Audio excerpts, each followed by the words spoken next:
Para rohaniwan dan para tojin dimanapun berada, terimalah salam peneguhan di dalam ajaran agama kita.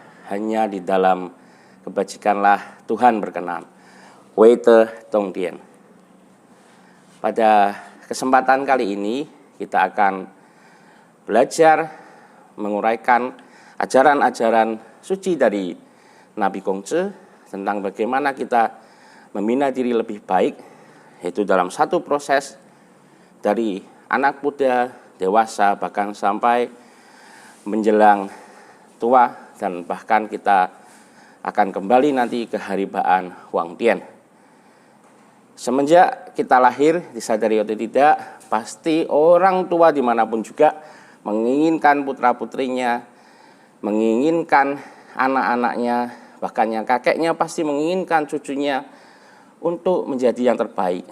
Pasti di doa-doa ketika kita memiliki anak yang baru lahir, doa tersebut pasti sesuatu yang positif, ya harus menjadi anak yang berbakti, yang pasti juga terakhir berguna bagi nusa dan bangsa. Dimanapun kita berada, tidak ada orang tua yang ingin membuat putra-putrinya menjadi salah jalan. Tentunya orang tua dimanapun berharap menjalankan yang terbaik, memberikan yang terbaik untuk putra-putrinya yang ada di dunia ini. Bahkan tidak hanya cucuran keringat, air mata, bahkan ketika anaknya sakit pun pasti orang tua akan di dalam hati lebih baik orang tua yang sakit daripada anak yang menanggung sakit. Semangat inilah yang membuat kita sebagai anak dan orang tua, kita harus saling belajar dari sumber ajaran agama kita. Mari kita buka kitab suci kita di dalam Sabda Suci, jilid 14, pasal 43 ayat yang kedua.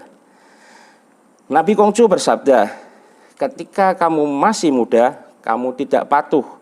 Setelah dewasa, tidak ada sesuatu yang dapat kau berikan kepada masyarakat. Dan setelah kau tua, tidak mau mati. Sesungguhnya engkau ini pencuri dalam kurung pencuri kebajikan, lalu dengan tongkatnya dipukul kaki orang itu. Dari ayat ini kita bisa belajar bahwa di dalam kehidupan ini adalah satu proses hidup. Ketika muda, anak harus patuh kepada orang tuanya. Kenapa? Karena tadi kita di depan sudah mengulas bahwa orang tua dimanapun pasti menginginkan dan memberikan yang terbaik dari dirinya untuk membesarkan anak-anaknya. Supaya apa? Supaya anak-anaknya punya bekal, supaya anak-anaknya bisa hidup layak, supaya anak-anaknya mendapatkan pendidikan yang terbaik sesuai dengan kemampuan orang tua. Tentunya hasilnya adalah supaya anak kita punya kemampuan dan kelebihan. Makanya di ayat ini dikatakan, ketika kamu muda, patuhlah sama orang tua. Dan ketika sudah dewasa, ketika kita sudah tumbuh menjadi pribadi tadi yang telah diberikan bekal pendidikan, bekal nilai-nilai moral, bekal nilai-nilai kebajikan yang diteladani oleh orang tua kita, di situ dikatakan bahwa kita setelah dewasa, kamu harus dapat memberikan kepada masyarakat. Intinya adalah bagaimana diri kita ini bermanfaat bagi orang lain, dari mulai siapa? Dari mulai lingkungan yang terkecil, keluarga, ke masyarakat di sekitar kita, dan tentunya yang terbesar adalah bagaimana kita bermanfaat bagi bangsa dan negara tercinta kita Indonesia ini. Beberapa hari yang lalu saya mengisi sebuah acara agamawan di salah satu kota di pantai utara. Cerita ini mungkin sederhana, tapi kita bisa belajar bahwa hidup ini penuh manfaat. Di dalam ketika saya mengisi sebuah acara itu sebagai salah satu narasumber, saya bergegas ke kamar mandi karena ada ritual di kamar mandi yang sebagai manusia, sebagai proses hidup.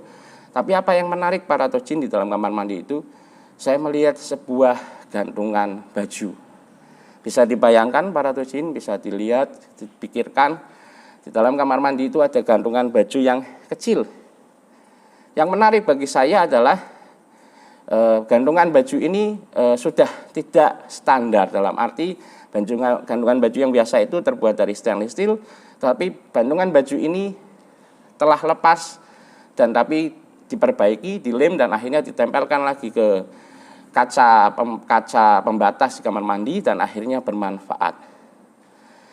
Memberikan manfaat kepada orang lain seyogyanya adalah sesuai dengan apa yang kita punyai, kita lebih dari yang lain, kita bisa berbagi manfaat. Tetapi kita bisa belajar dari sebuah gantungan baju para tojin. Bisa dibayangkan kalau kita masuk kamar mandi tidak ada gantungan baju. Gantungan baju kelihatannya kecil, tidak bermanfaat, bahkan mungkin tidak dihiraukan. Seperti itulah ketika kita menjalankan manfaat bagi orang lain. Di dalam masyarakat, di dalam organisasi, kita berusaha untuk bermanfaat bagi orang lain. Tapi apa yang kita lakukan kadang tidak dianggap, kadang tidak didengar, kadang malah menjadi pro dan kontra dan akhirnya menjadi musuh baru. Coba kita belajar dari gantungan baju tadi para tojin. Gantungan baju itu punya manfaat yang kadang tidak dihiraukan oleh orang. Tetapi walaupun gantungan baju tadi yang sudah tidak standar karena dia sudah lepas, sudah putus, sudah hilang dan akhirnya ditempelkan kembali, gantungan baju itu masih punya manfaat.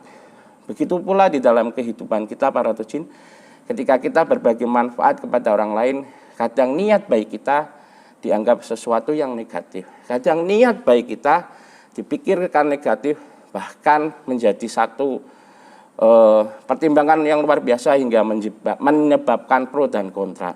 Kadang kita sudah bersusah payah mengeluarkan tenaga, mengeluarkan bahkan yang punya kelebihan dana, mengeluarkan uang, masih juga dikritik, masih juga menjadi perbincangan di luar sana hal-hal yang negatif.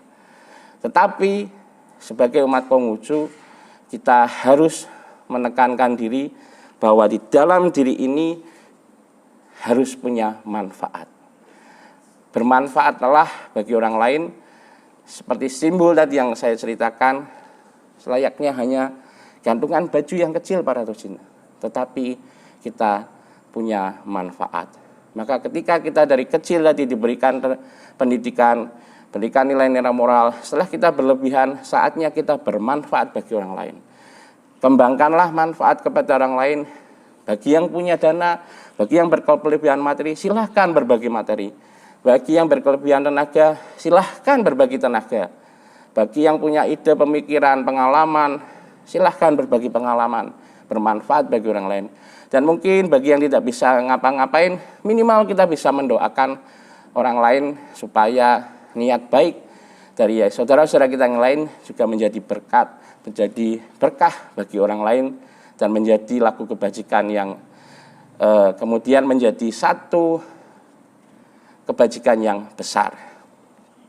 Mari kita renungkan para tojin, sudahkah kita bermanfaat bagi orang lain hari ini?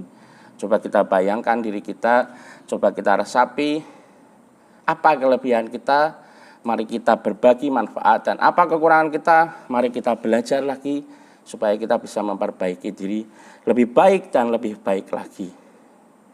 Dan ketika kita sudah bermanfaat bagi orang lain, di dalam agama Konghucu ditegaskan bahwa di dalam kehidupan ada siklus namanya kehidupan dan kematian.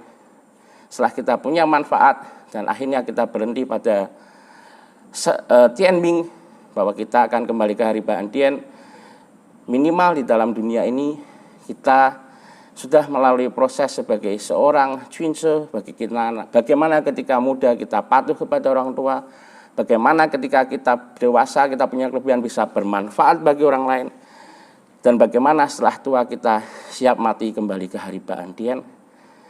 Kiranya sedikit inspirasi hari ini bisa menjadi refleksi kita bersama untuk mengembangkan kebajikan di dalam diri kita, karena kita yakin hanya di dalam kebajikanlah Tuhan akan berkenan.